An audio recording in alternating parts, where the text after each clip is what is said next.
One, two, three. Welcome back, everyone. I hope you had a wonderful lunch.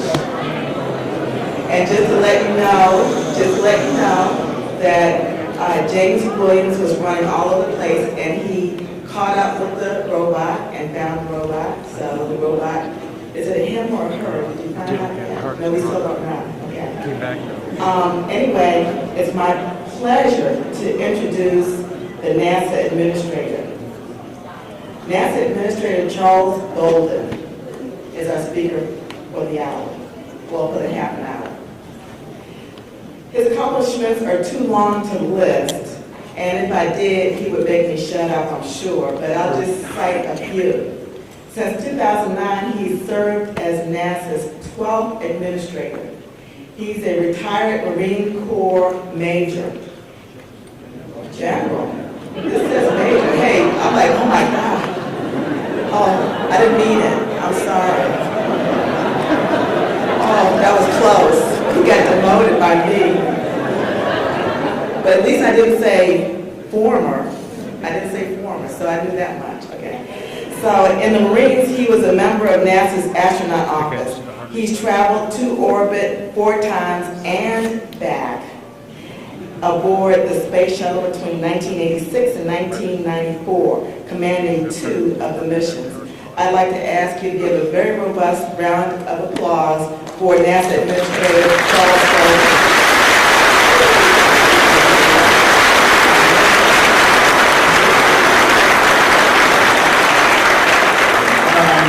Let me thank Linda very much, and let me thank all of you for coming. Refreshing, I guess is the word that I will use. It's refreshing to see a gathering like this. I understand that the total number of people here greatly exceeds our expectation, and that's really good. The other thing that's really good is I understand there are folk who represent not only NASA and industry, but we also have some folk here from academia. Is that true? Is there anybody who is willing to claim? I see. Where are you from? What school? Fantastic. Anybody else from academia? Yes. School of Hard Knocks. Hey! You must be a Marine. No. New York City Public Education. Fantastic. And California Private Christian School for the teachers. All the way from California? Leesmont, know that last name? Where? Camp Leesmont. Oh, wait. Are you Dave's sister? On the husband. And I'm very sorry to hear about the loss of Dave's dad, by the way. Yeah. Dave Leesman and I were crewmates on STS-45, which was flown in 1992. It was NASA's, you didn't ask for any of this stuff, but since we have a Leesman in the audience here, it was NASA's first mission to planet Earth. And interestingly, it was an IT-intensive mission. So I'm going to use that to fill the void, because I didn't have a lot to say. I just want to thank you all for coming. I never have a lot to say. Where's Keith? Is Keith here? Hey Keith, how you doing? I don't have a lot to say. But I do want to. My last 2 flights were very interesting because they were in fact IT intensive. And in fact, when Dave Leesman and I flew STS-45, it was called Atlas, the Atmospheric Laboratory for Applications in Science. And we had 13 different scientific experiments in the payload bay. 10 of them were atmospheric monitoring experiments from all over the world, and 3 were solar monitoring experiments. They looked at the sun from 3 different ways. One looked directly at the sun and measured its energy. One looked at solar energy bouncing off the clouds, and the other one looked at solar energy bouncing off the surface of Earth. And so, very interesting. But in order to do the experiments, we had, I'll mess up the count, but Keith may know, as a matter of fact. I think we had 7 laptops on the flight deck for that flight. And then my last flight, STS-60, I think at one time we had 13 laptops out and about in the space habitation module, on the flight deck of the shuttle, I mean, all over everywhere, because on that flight, we were supposed to do a rendezvous, and we were going to release this thing called the Wake Shield facility and let it stay out there by itself doing its thing for a few days, and then we were going to re-rendezvous with it and capture it and bring it back to Earth. And we didn't get a chance to do all that, but we had 2 laptops for rendezvous and docking and a bunch of laptops for payload processing. And the reason we needed all that, again, you didn't ask me all this, but I'm going to tell you how far we've come, was because the shuttle, then as now, is very limited IT-wise. It is we have 5 general purpose computers on board, and I know I'm preaching to the choir here with a lot of you, but some of you may not know. And the general purpose computers on the shuttle are essentially the same computer that I used to have when I flew an A6 in Vietnam in 1960, 1972-ish. And I'll get the memory wrong, but it's probably like 56K or something like that. And it had an upper and a lower registry, so we couldn't use the whole thing at the same time. You know, you could use the upper registry or the lower registry, but that was it. And that's the orbiter today, as a matter of fact. So while it is an incredible flying machine, were it not for the invention of the laptop, and we started with a grid, as a matter of fact. You know, they say invention, what is it? Necessity is the mother of invention. The grid came about. The first laptop came about because we needed a way to be able to tell crews, okay, you're coming up on a site that we want you to take a picture.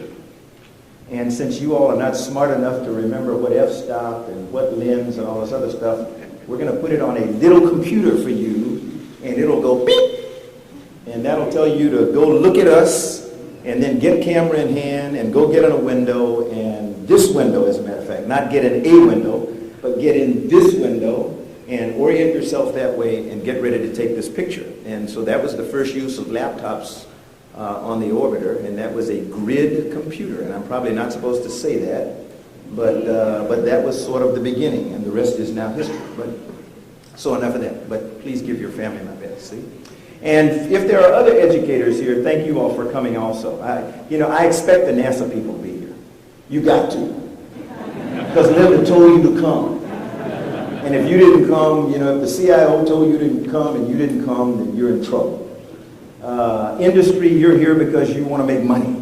And we understand that. And if you don't want to make money, then you're in the wrong business. And so you're supposed to come and tell us what we can do to increase our efficiency and effectiveness in the things that we do. And that is exactly what we expect of your partnership. But academia, I hope you're here to tell us several things. What we need in terms of getting kids interested in the things that we do. What types of instruments we need to help us better tell our story for what they want to do. And also just help industry decide how to better produce machines that serve your purposes better also. So, Linda, let me thank you very much for inviting me to be here for a very brief period of time. And I want to thank James Williams and Karen Harper, who are co-chairing this conference. From all I can hear, you're doing an incredible job. Your stomachs are probably still churning because it's day one and you never stop churning until everybody goes home.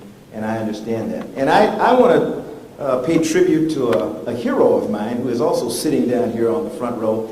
And I'll let her explain junk. But when she talks in a couple of days, just ask her about junk. Okay, you got it? Junk. It is Captain Vernice Armour, U.S. Marine Corps. And Vernice is an incredible human being who is going to talk to you a little bit later in the week. I'm not sure whether Vernice was the first attack helicopter pilot in the Marine Corps of female, or whether she was, I know she was in the earliest group and did incredible things in Iraq and other places and sort of set the bar pretty high for attack helicopter pilots of any gender. So I think you're in for a treat when you listen to her talk to you about motivating people and doing good things. A shout out, huh? I think it's an incredible sense of community here. All of you are here because you believe in information technology and what it has done and what it can do for all of us. So it gives one the sense that this is a unified community that's here to make a difference and to see where we go. As far as I know, this is the first time that NASA has sponsored an IT summit. Someone will probably go back in the annals of history and say, well, we had 3 people who came together in Goddard, 52 years ago, not 52 years ago, but some time ago, and that was really the first summit. But this is the first official IT summit, I think, that NASA has hosted. So we are very happy that all of you have turned out. Each one of our NASA centers has different specialties, as I think all of you know, and everybody contributes to the whole of what is NASA. And I really appreciate all of you coming together here today to share the lessons that you've learned over time and also tell us where you want to go. I see some really good things happening in the field of IT. When Linda came on board as the Chief Information Officer, she and I talked a little bit. She talked about things she needed. We talked about the need for cybersecurity and more attention to that. Because next to DOD, I think NASA, and we may be bigger than DOD as a matter of fact, but at least next to DOD, we are the most poked and prodded organization in the government as far as intrusions into what we do. And so we've got a lot of work to do in the area of cybersecurity, and Linda is building a very, very strong team to help us strengthen ourselves against vulnerabilities there. The President wants all of us, and I will say all of you, to come up with better ways to move the government forward on IT. He wants us to find ways to bring about cost savings. He wants us to find out better ways to consolidate what we do. Data center consolidations, as an example. Cloud computing and green IT, just to name a few of the things. And we hope that events like this will help us to become a more integrated, more open, and more collaborative organization so that we become incredibly transparent to the world, not just among ourselves, but so people can look and find out anything they want to know about us that we want them to know very easily, whether it's from an iPad or a laptop or a desktop or anything. We're about pushing boundaries. That is who we are. And I think that there is no field in which we should assume leadership much more importantly than in IT. We need to do many things differently than the way we do them today. Not only must NASA develop new propulsion systems or instruments to send data back about future exploration targets, but in areas like IT, which is the backbone of much of our work, we need innovators like all of you in the room, not just in NASA and not just in industry, but also in academia. And so that's the reason I asked if there were representatives here from academia, because you will play a crucial role. We need all of you to help us find new ways to safely and effectively share and manage the information and extend our reach about all the great ideas we have. We need innovations. Out at Ames, they came up with this cloud computing system called Nebula. Anybody here from Ames? You take credit for that, James, huh? All right. And you will hear the President's IT guru probably talk a little bit about Nebula when he comes, because he was very impressed when he made a trip out and saw it. But it's systems like this that you all have developed and refined so that huge data sets can be easily shared among people who need them. You're all one reason that NASA is rated so highly on the open government initiatives, and which seek to bring citizens of this country into interaction with our government and to participate in it, to understand it, and to see and use vast amounts of information that we gather each day. They say satellites like the Lunar Reconnaissance Orbiter, for example, are like a fire hose because the rapid pace and the quantity of data that they send back to Earth. It'll take us years to sort through all that information, and we couldn't do it without all of you. Making sense of data, making data more than just information, but a tool for discovery and decisions is something that's our task, that we should be about. That's what you do. I'm so glad that you do it, and so that guys like me who just, I don't anymore, but who used to fly an airplane, can just get in, strap in, and go. You know, we doing all that you do in the ones and zeros regime was a little bit more than I could ever handle, and so I was always glad that somebody else was taking care of that particular part of it.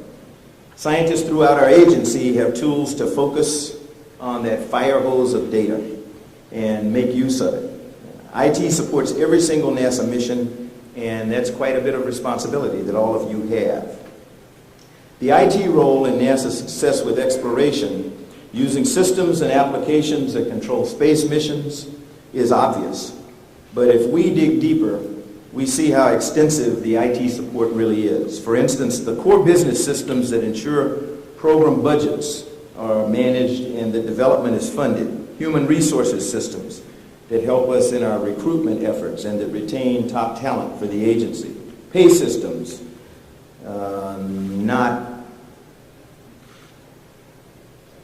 I shouldn't say that, so I won't. I won't.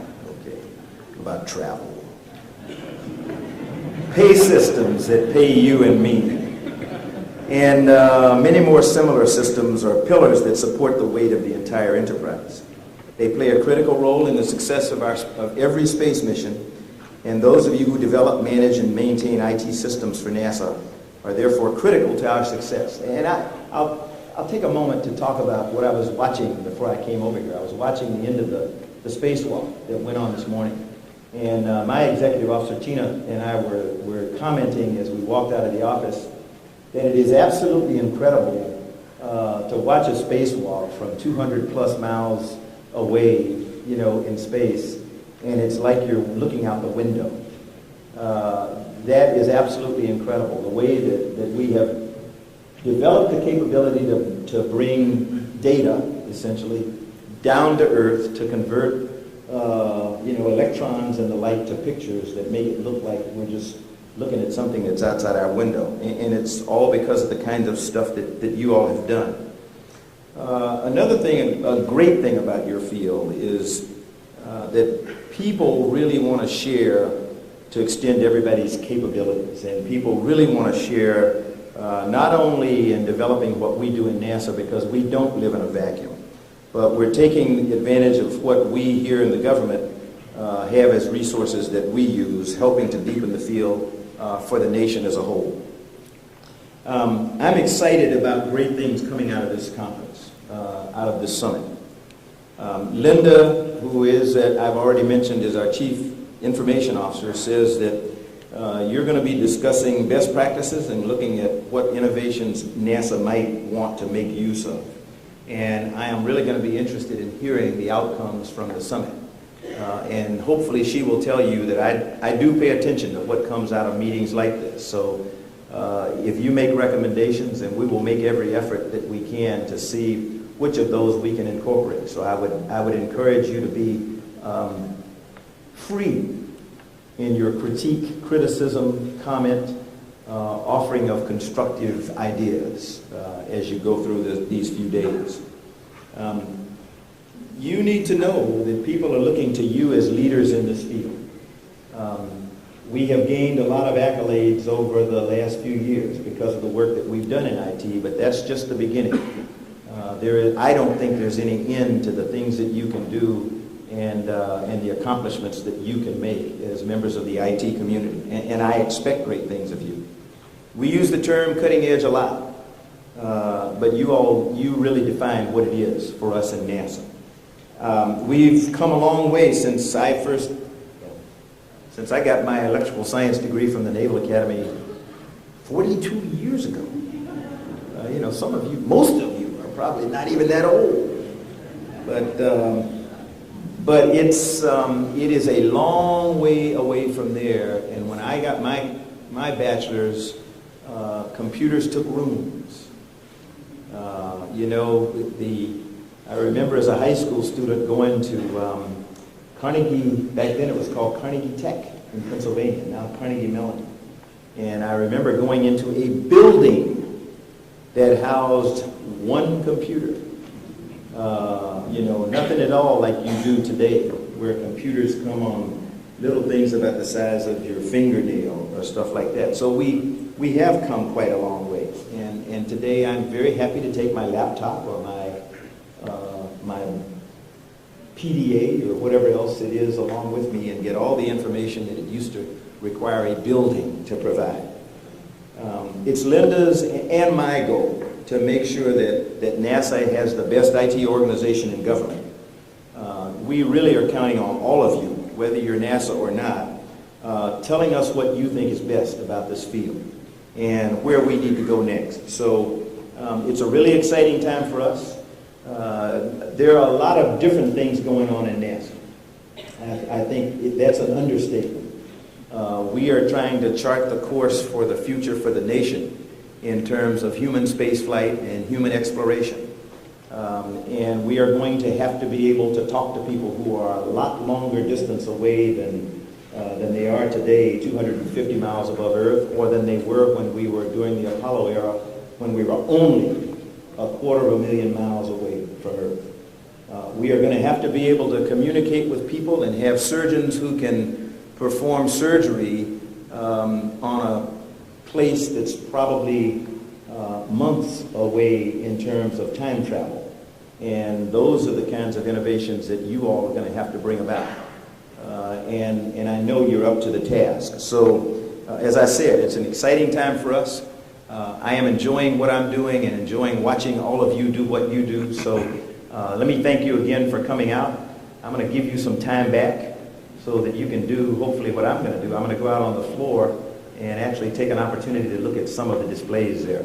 Again, thanks so very much for coming out for this summit. Thanks so very much for doing what you do, and best of luck to all of you. Enjoy the summit. Thank you.